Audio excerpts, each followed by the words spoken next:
Oi, pessoal. Muito bem-vindos à aula síncrona número 7 de Ecologia Geral.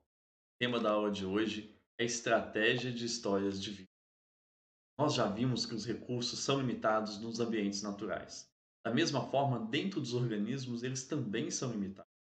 E aí os organismos optam, evolutivamente falando, por estratégias diferentes de uso desses recursos. Por exemplo, se você opta por ter muitos ou poucos descendentes, isso implica em diferentes estratégias se você vai ter ou não cuidado da prole e a quantidade de cuidado aos seus descendentes. Do mesmo modo, você opta por uma reprodução rápida na sua vida, você tem menos desenvolvimento de estrutura. Em compensação, garante-se que tem o evento reprodutivo. Por outro lado, se você reproduz uma ou várias vezes, você também está optando, de certa forma, em ter muitos ou menos descendentes, mas com nenhum ou bastante cuidado da prole. Então, todas essas estratégias são selecionadas naturalmente. E a definição de como são essas estratégias em relação à morte e vida, que são variáveis que estão na tabela de vida, define o que nós chamamos de padrões de história de vida ou seleção de história de vida. Ok? O meu compromisso é que ao final dessa aula vocês entendam o que são estrategistas R, o que são estrategistas K e entendam que existe um contínuo indo de R até K em relação a essas estratégias que os organismos apresentam. Vamos ver um primeiro exemplo com coníferas. São plantas que possuem cones.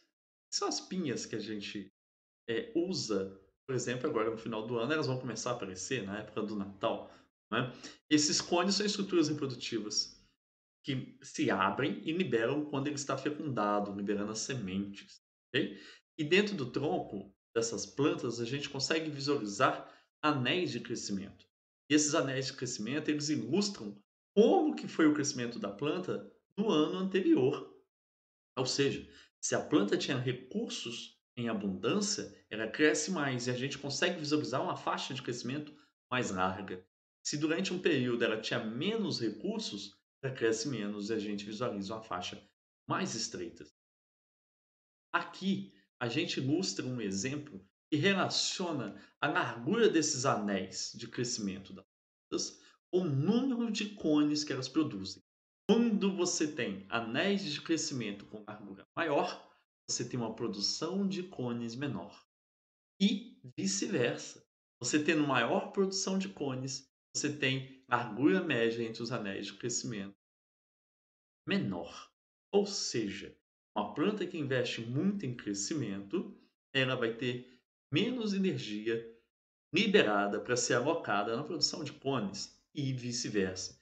Então, essa é uma relação encontrada entre alguns pinheiros específicos estudados e possivelmente é uma relação padrão que pode ser encontrada em várias outras espécies de pinheiros. Vamos a um segundo exemplo. Novamente, uma planta, Senecio jacobae, e essa planta produz capítulos, que é um tipo de inflorescência que tem as brácteas coloridas. Então, pensando numa relação de alocação de energia nessa planta, estudos também famosos no livro texto de vocês, eles ilustram que existe uma relação entre a produção do volume de raízes e o número de capítulos produzidos por planta. Entretanto, essa relação não é simples. Se a gente a visualizar no primeiro momento, a gente não tem uma relação explícita no gráfico como esse que está apresentado para vocês. Entretanto, se forem separados as plantas que morreram no primeiro ano, e aí a gente consegue ver que existe uma certa relação. Tá? Então, todas as plantas que morreram no primeiro ano, elas produziram, em sua grande maioria, elas produziram muitos capítulos. E vocês veem que não aumenta muito o volume de raiz. E se a gente separar esse grupo de plantas desse segundo grupo, que são as plantas que sobreviveram até o segundo ano, então observem que essas plantas têm um volume de raízes maior. E aí elas conseguiram sobreviver ao segundo ano. Elas investiram menos em reprodução. Então a gente percebe que é possível separar esses dois grupos de planta e a gente consegue também ilustrar o fato de que de capítulos e o volume de raiz que tem uma relação de compensação de um com o outro dentro dessa planta, afetam a chance de sobrevivência para um segundo ano da planta. Ou seja, investimento muito grande em reprodução comprometeu a sobrevivência a um ano à frente pela planta. Vamos ver esse exemplo 3, igualmente interessante. Esse exemplo 3 trata de mosquinhas das frutas, tá? Que são as drosófilas. Tá? Então, essas mosquinhas da fruta é reconhecido que elas têm um padrão de relação entre longevidade, ou seja, o número de dias em que o adulto vive, e o tamanho do macho. E você poderia medir esse tamanho de várias formas, e nesse caso desse estudo, foi medido através da largura do tórax do macho. Ok? Bom, o fato é que é o seguinte: o macho, para conseguir acasalar, ele tem uma relação de disputa com outros machos se apresentando. Ele faz uma corte, e aí a fêmea permite ou não a cópula. E aí, se a gente observar a relação entre tamanho e longevidade para machos que recebem uma fêmea virgem e 7 fêmeas acasaladas, é possível identificar que o padrão entre longevidade e tamanho persiste. Se eu pegar machos que recebem 8 fêmeas já acasaladas, o padrão também persiste. E por último, se eu pegar machos que recebem 8 fêmeas que nunca casalaram, o padrão persiste. Mas é possível notar que existe uma sobreposição na pontuação do gráfico destes 3 grupos de machos diferentes. Percebam que praticamente todos os machos que receberam 8 fêmeas que nunca casalaram, tiveram uma relação entre longevidade e tamanho abaixo um pouco dessa curva. Todos os machos que receberam 8 fêmeas que já tinham acasalado, eles tiveram essa relação um pouco acima dessa curva. A lógica visível dentro desse gráfico é a seguinte: quanto mais energia o macho utiliza em convencer a fêmea a cópula, menor é o tempo de vida que vai lhe restar para o futuro. Tá? Então, o grupo de machos que receberam 8 fêmeas que nunca tinham acasalado é o grupo de machos que, independente do tamanho, vai viver menos, vai ser mais afetado em sua longevidade. Muito bem, estas relações de compensação em funções diferentes dentro dos organismos são bem diferentes dentro de dois grupos de espécies: as espécies R e as espécies K selecionadas. Caso das espécies R selecionadas, percebe-se que elas existem como prioridade à reprodução e haveria vantagem para essas espécies em tipos de ambientes em que há menos competição, em ambientes que favoreçam o potencial reprodutivo do organismo.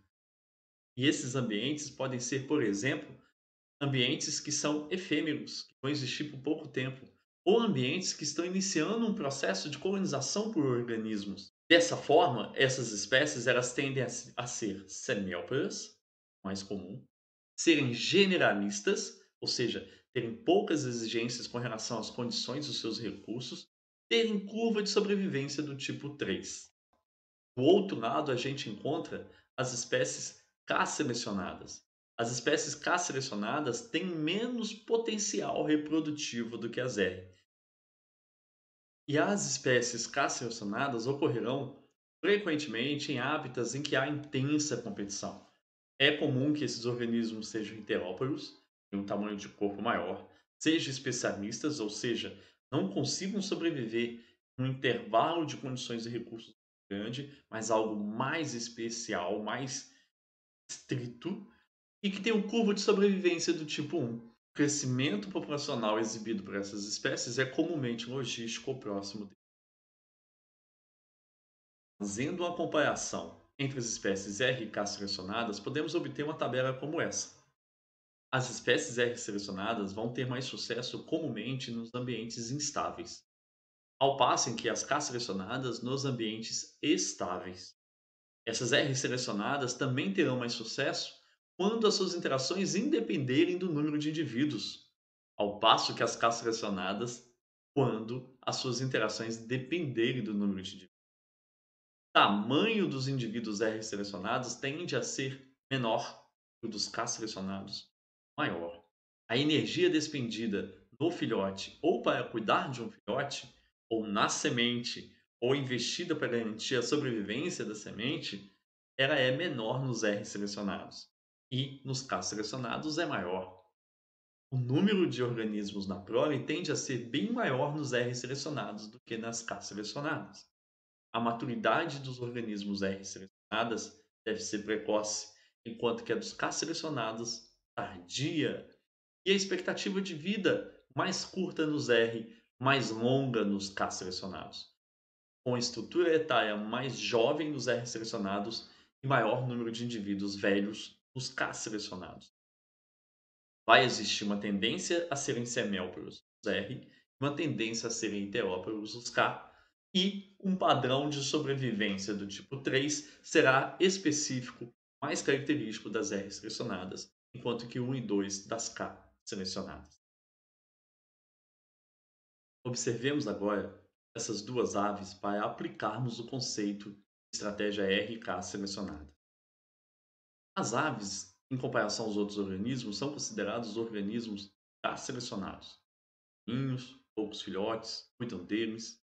Mas dentro do grupo aves, a gente pode fazer uma nova classificação.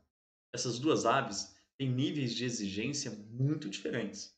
Vocês veem pardal nas áreas urbanas e não os veem em áreas rurais. Da mesma forma, é muito raro você ver um papagaio numa área urbana.